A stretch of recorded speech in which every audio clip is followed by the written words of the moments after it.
بادشاہ یہ تخت و تاج کیا ہوتے ہیں، اس کی کوئی قیمت نہیں ہے۔ تو بادشاہ ہنس کے کہنے لگا اس فقیر کو باہر نکالو، اسے کیا پتا ہے کہ تخت و تاج کیا ہوتے ہیں، اس کی لذت کیا ہوتی ہے۔ جب خدام کھڑے ہوتے ہیں، استقبال کر رہے ہوتے ہیں، جب تخت پہ بیٹھے اور ساری رعایا نیچے بیٹھی ہوتی ہے، اس نے کہا نکالو فقیر کو، اس کو کیا پتا۔ بادشاہ ایک دن شکار کرنے گیا تو وہاں اس کا گھوڑا جو ہے وہ سرکش ہو گیا اور ایسی جگہ پہ لے گیا کہ جہاں نہ پانی تھا اور نہ کوئی اور چیز۔ بادشاہ وہاں ہانپ رہا ہے کہ وہی فقیر مشکیزہ ڈالے ہوئے گزرا اور آواز دے رہا ہے پانی لے لو، پانی لے لو۔ بادشاہ کی تو موت واقع ہونے والی تھی، آخری ہچکیاں تھی، تو اس نے آواز دی پانی۔ تو اس فقیر نے کہا کہ ہاں تمہارے پاس ہے کوئی قیمت پانی دینے کی؟ اس نے کہا میں بادشاہ ہوں اس ملک کا۔ اس نے کہا ہوتے ہوگے، مجھے غرض نہیں ہے، میں تو بیچتا ہوں پانی۔ اس نے کہا بابا میں بادشاہ ہوں، جو مانگو گے میں دوں گا، مجھے پانی دو، میں مر رہا ہوں۔ اس فقیر نے کہا آدھی حکومت لگے گی۔ اس نے کہا آدھی لے لینا، مجھے پانی تو دو، کیونکہ مر گیا تو ساری جائے گی۔ اس نے پانی کا گھونٹ دیا، پیاس کی شدت تھی، جب پانی کا کٹورا اس نے منہ سے لگایا تو پانی حلق میں اٹک گیا۔ اب پھر دوبارہ مصیبت بن گئی۔ تو اس فقیر نے کہا کہ میں حکیم بھی ہوں، اگر کہو تو تمہارا علاج کر دوں۔ اس نے کہا ضرور کرو، لیکن اس نے کہا میں یوں ہی نہیں کروں گا، آدھی باقی حکومت بھی لگے گی، وہ بھی لکھ دو۔ اس نے چمڑے کے اوپر لکھوا لیا، ساری حکومت لکھوا لی، اور اس نے اس کا علاج کیا فوری۔ جو اس کے پاس ٹوٹکا ٹونا تھا تو اس کا پانی حلق سے نیچے اتر گیا۔ بادشاہ گھوڑے پہ بیٹھا واپس آیا، وقت گزر گیا، عرصہ بیت گیا۔ بادشاہ پھر تخت پہ بیٹھا تھا، وہی فقیر بھیس بدل کے دوبارہ آ گیا۔ پھر اس نے نصیحت کی کہ آخرت کو یاد کرو، یہ دنیا کچھ نہیں ہے، 4 دن کی کہانی ہے۔ بادشاہ نے کہا تو میرا خیال ہے پہلے بھی کبھی آیا تھا، تو نہیں سمجھتا تخت و تاج کی لذت کیا ہے۔ اس نے کہا اس کی کوئی قدر و قیمت نہیں ہے، چھوڑ اسے، آخرت سب کچھ ہے۔ تو اس نے کہا نکالو اس فقیر بابے کو، یہ اس دن بھی آیا تھا تو آج پھر آ گیا ہے، اپنی راہ لے بابا۔ اس فقیر نے اپنے تھیلے سے وہ چمڑے کی دستاویز نکالی جس کے اوپر اس نے ساری حکومت لکھ کے دی تھی۔ اس نے کہا بادشاہ یہ ہے تیری حکومت کی قیمت، صرف 2 گھونٹ پانی، جس پر تو نازاں ہے، جس پر تجھے فخر ہے، تو قبل اس سے سورج مغرب سے طلوع ہو جائے، توبہ کا دروازہ بند ہو جائے، سانسیں اٹک کے حلق تک آ جائیں، اور ہماری زندگی کا دفتر سمیٹ دیا جائے، اور پھر پچھتائیں ہائے جو چند لمحے ضائع کیے، ہائے جو زندگی برباد کی، وہ کیوں برباد کی۔ کل کے پچھتاوے سے بہتر آج کا پچھتاوا، زندگی پلٹ ہوگا، وقت پر کافی ہے ایک قطرہ بھی آب خوش ہنگام کا، جل گیا جب کھیت برسا می تو پھر کس کام کا۔ آئیے میں اور آپ اپنی زندگی کو مالک کی چوکھٹ پہ، مالک کی دہلیز پہ لے جائیں، اس کے حضور سچی توبہ کریں، رجوع لائیں، اپنے گناہوں سے معافی مانگیں، وہ کریم ایک آنسو سے سارے گناہ معاف کر دے گا۔ اپنی آخرت کی تیاری کریں، کاروبار دنیا بھی کریں، لیکن اصل ہماری زندگی آخرت کی زندگی ہے۔ صحابہ کو خندق کھودتے دیکھا تو پیار آیا تو یہی کہا اللہم ان العیش عیش الآخرہ، اے اللہ زندگی تو آخرت کی زندگی ہے، فاغفر للانصار والمہاجرہ، میرے انصار کو بھی بخش دے، میرے مہاجروں کو بھی بخش دے۔ تو اللہ تعالی ہم سب کی مغفرت فرمائے۔ انسان کو اللہ تعالیٰ نے اتنی نعمتیں عطا کی ہیں کہ اگر وہ ان کا احساس کر لے تو کبھی بھی ناشکری اس کے انداز سے، رویے سے اور اس کی طرز زندگی سے ظاہر نہ ہو، بلکہ اس کا سانس سانس جو ہے وہ اللہ کا شکر کرے، اللہ کی تقدیس کے گیت گائے۔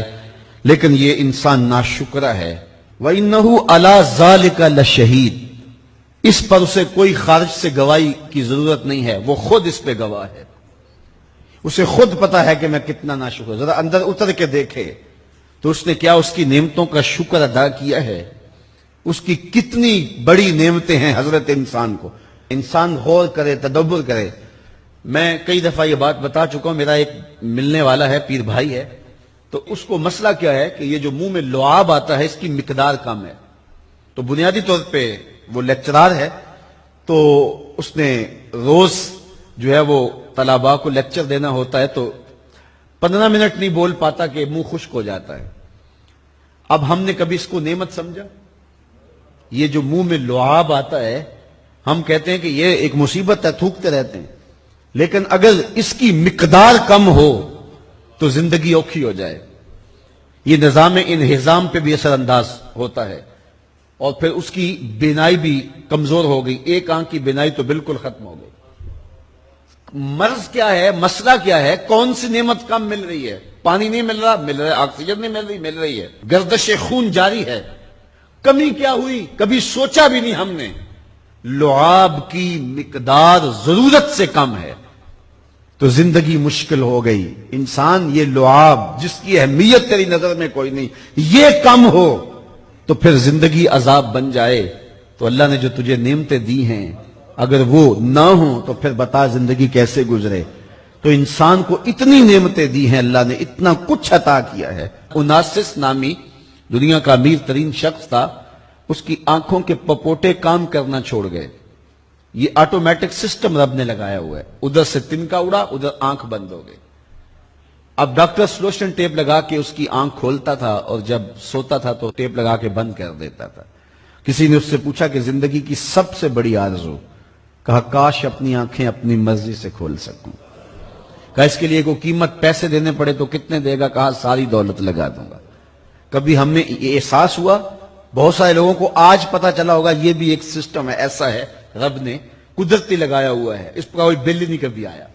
آپ 3 مہینے بل نہ دے تو وابڈا والے میٹر کاٹ دیتے ہیں کہ نہیں, بجلی کاٹ دیتے ہیں, سوئی گیس والے کنیکشن کاٹ دیتے ہیں, لیکن ساری زندگی رب کو سجدہ نہ کرو. اس نے کبھی سورج کو نہیں کہا کہ اس نافرمان کے گھر تیری روشنی نہیں جانی چاہیے. اس نے کبھی چاند کو نہیں کہا کہ تیری چاندنی اس کے آنگن میں نہیں جانی چاہیے. جس طرح با یزید کے گھر میں سورج کی کرنیں جاتی ہیں, اس نافرمان کے گھر میں بھی ایسے ہی جاتی ہیں. تو انسان کو اللہ نے بڑا کچھ دیا, لیکن یہ اس کے باوجود ناسپاس ہے, ناشکر گزار ہے. تو کہا اس کے لیے کوئی اس کو خارج سے دلیل لینی چاہیے. انسان اگر اپنے پہ غور کرے تو انسان کے اندر ہی سب کچھ ہے. میں کہاں کھڑا ہوں مجھے پتا ہے, آپ کہاں کھڑے ہیں آپ کو پتا ہے. یہاں میں واز کر رہا ہوں, تلقین کر رہا ہوں, نصیحت کر رہا ہوں, آپ کی نظروں میں بہت اچھا ہوں گا. میں اچھا ہوں یا نہیں ہوں میں اچھی طرح جانتا ہوں. آپ میری نظروں میں بہت اچھے ہیں, آپ اچھے ہیں یا نہیں ہیں یہ آپ اپنے سے پوچھیں, آپ اچھی طرح جانتے ہیں. انسان اپنی حقیقت سے خود آگاہ ہے کہ وہ کس جگہ کھڑا ہے, وہ جانتا ہے. وَإِنَّهُ عَلَىٰ ذَلِكَ لَشَهِيدٌ. اسے خارج سے کوئی دلیل نہیں چاہیے. آج وقت ہے اپنا رب سے جوڑ لیں. اس کی رحمتوں کے دروازے کھلے ہوئے, اس کی کرم نوازیوں کا می برس رہا ہے. یہ موسم نور ہے نا, ایک نیکی کرو 70 نیکیوں کا ثواب ملتا.